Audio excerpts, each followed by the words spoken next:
नमस्कार दोस्तों, नमः शिवाय। जीवन ज्योति चैनल में आप सभी का हार्दिक स्वागत करती हूं। दोस्तों, आज की वीडियो है गुप्त नवरात्रि के विषय में। जैसा कि आप सभी लोग जान रहे हैं कि इस समय गुप्त नवरात्रि चल रही है और 15 जुलाई को गुप्त नवरात्रि समाप्त हो जाएगी।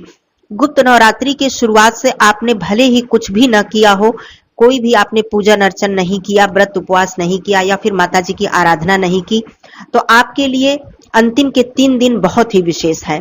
आप चाहें तो इसमें अपनी सभी मनोकामनाओं को पूर्ण कर सकते हैं और माता रानी की विशेष रूप से पूजा अर्चना कर सकते हैं। विशेष तिथि जैसे कि अष्टमी, नवमी और दशमी। इस बार नवरात्रि 10 दिनों की थी। मैंने पहले भी वीडियो में बताया है, क्योंकि तृतीया तिथि की वृद्धि होने के कारण इस बार पूरे 10 दिन की नवरात्रि थी और पूरे 10 महाविद्याओं की पूजन अर्चन हम 10 दिनों में कर सकते हैं। लेकिन हम साधारण लोग माता के 9 स्वरूपों की ही पूजा अर्चना करते हैं, क्योंकि यह 10 महाविद्याएं मां भगवती की ही शक्तियां हैं, मां भगवती की ही स्वरूप है। तो हम साधारण रूप में ही मां भगवती की पूजा अर्चना करते हैं। आइए जान लेते हैं कि अष्टमी, नवमी और दशमी तिथि कब है और क्या विशेष हम इन तिथियों में कर सकते हैं, जिससे कि हमको समस्त पुण्य फल प्राप्त हो सके और जो भी हमारी मनोकामनाएं हैं वो पूर्ण हो सके। तो देखिए, गुप्त नवरात्रि की जो अष्टमी तिथि है वो 13 जुलाई को पड़ेगी, नवमी तिथि 14 जुलाई को और दशमी तिथि 15 जुलाई को। इसके बाद नवरात्रि समाप्त हो जाएगी। पहले बताती हूँ कि कौन कौन सी सामग्री आप अपने घर में लेकर आए गुप्त नवरात्रि में, भले ही आपने प्रथम दिन से कुछ भी नहीं किया है। इन सामग्री को लाने से या फिर इनमें से कोई भी एक सामग्री आप लेकर आए, इससे माता लक्ष्मी जी की असीम कृपा आपके ऊपर सदा ही बनी रहेगी। दोस्तों, पहले बता दूं कि गुप्त नवरात्रि में हम यदि थोड़ी भी साधना आराधना कर लेते हैं, थोड़ी भी पूजा अर्चना कर लेते हैं, तो उसका कई गुना ज्यादा पुण्यफल हमें प्राप्त होता है, क्योंकि गुप्त नवरात्रि बहुत ही विशेष और बहुत ही महत्वपूर्ण मानी जाती है। इसमें तांत्रिक साधनाएं तो की जाती हैं, लेकिन वो तंत्र विद्या अन्य लोगों के लिए है। हम साधारण लोगों के लिए वो तंत्र विद्या नहीं है। हमारे लिए पूजन अर्चन, आरती, मंत्र जप इत्यादि हमारे लिए है और इसी से मां भगवती प्रसन्न होती हैं। आप इस गुप्त नवरात्रि में इन अंतिम तिथियों पर भी आप चाहे तो अपने घर में मोर पंख लेकर आए और अपने घर के मंदिर में स्थापित करके पूजन अर्चन करें। इससे आपके घर में धन धान्य की कमी कभी नहीं होती है। दूसरी सामग्री, गुप्त नवरात्रि में आप माता लक्ष्मी जी की मूर्ति या चित्र भी लेकर आ सकते हैं। इससे आपके घर में माता लक्ष्मी जी की कृपा सदा बनी रहती है। तीसरी चीज, कपिला गाय की मूर्ति, जैसे कि गौ माता की हम लोग पूजा अर्चना करते हैं और गौ माता में समस्त देवी देवताओं का वास होता है। कहा जाता है जहां पर गौ माता होती हैं वहां पर किसी भी प्रकार की नकारात्मक शक्तियां प्रवेश नहीं कर पाती हैं। तो मान लीजिए कि गौ माता हमारे यहाँ नहीं है, नहीं हम ला सकते हैं, तो गौ माता की मूर्ति हम लेकर आ सकते हैं। और यह गुप्त नवरात्रि जो है ये बहुत ही शुभ समय है और बहुत ही अच्छा समय है। तो आप अपने घर के मंदिर में कपिला गाय की मूर्ति लाकर उनका पूजन अर्चन कर सकते हैं। इससे आपके घर के जो वास्तु दोष हैं यह भी दूर हो जाते हैं। गुप्त नवरात्रि में अंतिम दिनों में ही आप चाहें तो कमल का पुष्प लाकर माता लक्ष्मी जी की विधि विधान से पूजा अर्चना करें। इससे माता लक्ष्मी जी बहुत ही प्रसन्न होंगी और आपके ऊपर उनकी कृपा सदा बरसती रहेगी। गुप्त नवरात्रि में आप किसी भी दिन, महाअष्टमी के दिन यह काम करती हैं तो बहुत ही अच्छी बात है। श्रृंगार की वस्तु माता गौरी जी को जरूर अर्पित करें और उसमें से कुछ श्रृंगार की सामग्री दान कर दें और कुछ सुहाग की सामग्री प्रसाद रूप में आप स्वयं धारण करें, जैसे कि चूड़ी, बिंदी, सिंदूर इत्यादि।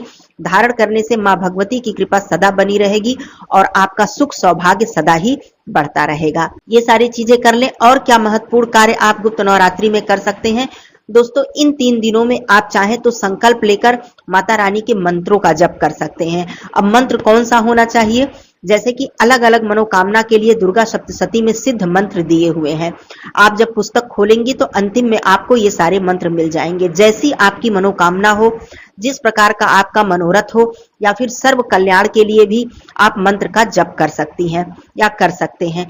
इस मंत्र के जप से आपको अत्यंत ही पुण्य फल प्राप्त होगा और जो भी मनोकामना को लेकर आप मंत्र का जप करेंगी या करेंगे, माता रानी उसे शीघ्र ही पूर्ण करेंगी। आप चाहे तो सर्व मंगल मांगल्ये शिवे सर्वार्थ साधिके शरण्ये त्र्यंबके गौरी नारायणी नमोस्तुते, इस मंत्र का भी जप कर सकते हैं। या फिर जयंती मंगला काली भद्रकाली कपालिनी दुर्गा क्षमा शिवा धात्री स्वाहा स्वधा नमोस्तुते, इस मंत्र का भी जप कर सकते हैं। चाहे तो संकल्प लेकर कर सकते हैं या फिर आप चाहें तो बिना संकल्प के कुछ समय बैठकर 5 मिनट 10 मिनट प्रतिदिन आप मंत्र का जप कर सकते हैं बिना माला के भी। और 10वीं तिथि पर अपने घर में आप सूक्ष्म हवन करें। आप पंडित जी को न बुलाएं, कोई बात नहीं, आप स्वयं ही गाय के उपले पर या फिर आम की लकड़ी पर आप अपने घर में सूक्ष्म हवन करें और माता जी के मंत्रों की आहुति दें। इस तरह से गुप्त नवरात्रि का जो संपूर्ण लाभ है, संपूर्ण पुण्य है, उसे आप लोग जरूर प्राप्त करें, जरूर उठाएं, क्योंकि माता रानी इस समय बहुत ही ज्यादा प्रसन्न होती हैं और जो 9 विद्याएं हैं, 9 शक्तियां हैं माता जी की, वो पूरी तरह से जागृत होती हैं। तो ऐसे में जो भी हम पूजन अर्चन करते हैं, यदि हम अपने श्रद्धा भाव से बिल्कुल निर्मल मन से माता रानी के चरणों में जो भी वंदना करते हैं, माता रानी उसे शीघ्र ही सुनती हैं और उसे पूर्ण करती हैं। तो गुप्त नवरात्रि के इन 3 दिनों का आप अधिक से अधिक लाभ अवश्य ही उठा लें। गुप्त नवरात्रि में भले ही हम कन्या पूजन नहीं करते हैं, भले ही हम और विधि विधान नहीं कर पाते हैं, लेकिन ये सारे कार्य हमें गुप्त नवरात्रि में अवश्य ही करना चाहिए। प्रतिदिन हमें माता रानी का पूजन अर्चन करना चाहिए, उनकी आरती करनी चाहिए, भोग प्रसाद अर्पित करना चाहिए और मंत्र का ज्यादा से ज्यादा जप करना चाहिए। दोस्तों, मंत्र जप से ही बहुत ही अधिक सिद्धियां प्राप्त होती हैं। मंत्र जप से ही हमारी समस्त मनोकामनाएं पूर्ण होती हैं। मंत्र जप में बहुत ही ज्यादा शक्ति है। ध्यान ये रखना चाहिए कि मंत्र जप जो है उसका उच्चारण सही होना चाहिए, उच्चारण गलत ना होने पाए और हमें पूरी श्रद्धा भाव से विधि विधान से मंत्रों का जप करना चाहिए। तो इससे समस्त मनोकामनाएं पूर्ण होती हैं। तो गुप्त नवरात्रि के जो अंतिम दिन है, इसमें आप लोग समस्त लाभ जरूर उठा लें। और जो भी भाई बहन कलश स्थापना किए हैं, जो भी भाई बहन प्रतिपदा तिथि से ही पूजन अर्चन कर रहे हैं विधि विधान से, उनके लिए तो बहुत अच्छी बात है। वो चाहे तो इन 3 दिनों में और भी अधिक साधना करके माता रानी की पूजन अर्चन करके वो ज्यादा से ज्यादा लाभ प्राप्त कर सकते हैं। तो इस तरह से गुप्त नवरात्रि का अंतिम समय आप लोग हाथ से न जाने दें, पूरा पूरा लाभ उठाएं और माता रानी को प्रसन्न करें, उनका आशीर्वाद अवश्य प्राप्त करें। दोस्तों, वीडियो अच्छी लगी हो तो इसे लाइक और शेयर जरूर कीजिएगा। चैनल पे पहली बार है तो चैनल को सब्सक्राइब कर लीजिएगा। कमेंट बॉक्स में जय माता रानी जरूर लिखिएगा। दोस्तों, फिर मिलती हूँ अगले वीडियो में, तब तक के लिए धन्यवाद। नमः शिवाय, हर हर महादेव।